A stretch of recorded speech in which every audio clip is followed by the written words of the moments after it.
તો રાજકોટના જંગલેશ્વરમાં આવતીકાલે મેગા ડિમોલિશન થશે। ડિમોલિશનને લઈને અનેક પરિવારોનું દર્દ છલકાયું છે। 50 વર્ષથી રહેતા એક પરિવારે સહાયની માંગ કરી છે। પરિવારમાં દિવ્યાંગ પુત્ર અને તેની બહેન છે। દિવ્યાંગ પુત્ર મજૂરી કરી અને ઘરનું ગુજરાન ચલાવે છે। આરએમસી કચેરી બહાર બેઠેલા પરિવાર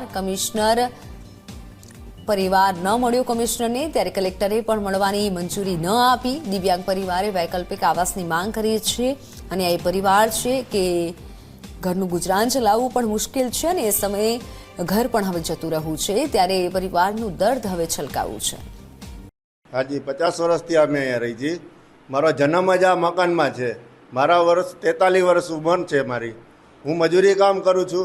મજૂરી કામ કરીને મેં મારું આ મકાન વસાવ્યું છે। એ મારું મકાન ડિમોલેશનમાં વહી જાય છે। હું મામલતદારશ્રી શ્રી મળ્યો છું, કલેક્ટર શ્રી મને મળવા ન દીધો। કમિશનર શ્રી પાસે હું સવારથી સાંજ લગી બેઠો। મને કહે કમિશનર સાહેબ મીટિંગમાં છે, નવરા થશે પછી તમને બોલાવીશ। સાંજે 6:30 વાગ્યા લગી મને ત્યાં બેહાર્યો, પણ મને કોઈ એમનો કીધું કે તમે હાલો અંદર મળો સાહેબને। કોઈ જવાબ જ ન આપ્યો મને। 2 દિવસની મુદત આપી છે મને। હવે હું શું કરું? 2 દિવસમાં મારે શું કરવું? મારે મકાન કંઈ ભાડે મળતું નથી। અમે 2 ભાઈ બહેન વિકલાંગ છીએ।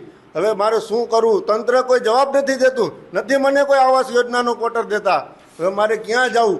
મારો સામાન તમે જોયો તો છે, વિડીયોમાં આવ્યો છે, શેરીમાં છે મારો સામાન। મારું નામ છે હારુનભાઈ લારકાભાઈ સુમરા, જંગલેસર શેરી નંબર 3માં રહું છું। હવે મારે આગળનું શું કરવું? અમે 2 દીધા કોઈ જમ્યા નથી। અમારું જમવાનું બધું અમે એમને ફેંકી દઈ છીએ। નથી રાતના અમને કોઈની નીંદર આવતી। અમે શું કરી? હેરાન છીએ। કોઈ તંત્ર અમને જવાબ આપતું નથી।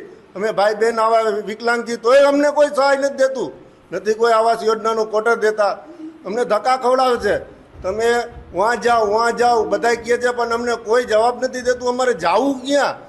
અમે રહી છીએ 50 થી 52 વર્ષ થયા અહીંયા જ રહી છીએ। હા, એવા નાની આવા ઝૂંપડા જેવા મકાન લીધા અને આ બિચારો ધંધા કરીને અમે મકાન બનાવ્યા। અત્યારે પાડવાનું કહે છે, અમે ક્યાં જાય? અમે 8 જણા ખાવાવાળા છે, કમાવાવાળા વિકલાંગ એક છે। એના પપ્પા ગઈઢા માણસ છે કે હું ગઈઢી છે કે અમે કરી નથી શકતા કામ, અને આ બાઈને હાંસવી અને સામાન અત્યારે શેરીમાં પડ્યો છે। પણ આને હું ક્યાં નાખવા જાઉં? આને શેરીમાં ઉરાવાતી નથી, જીવતા જીવને ક્યાંય નાખવા જવાતા નથી। તો અમારે સમજવું શું? અમને ગમે એ આશરો દઈએ, ગમે એમ થાય।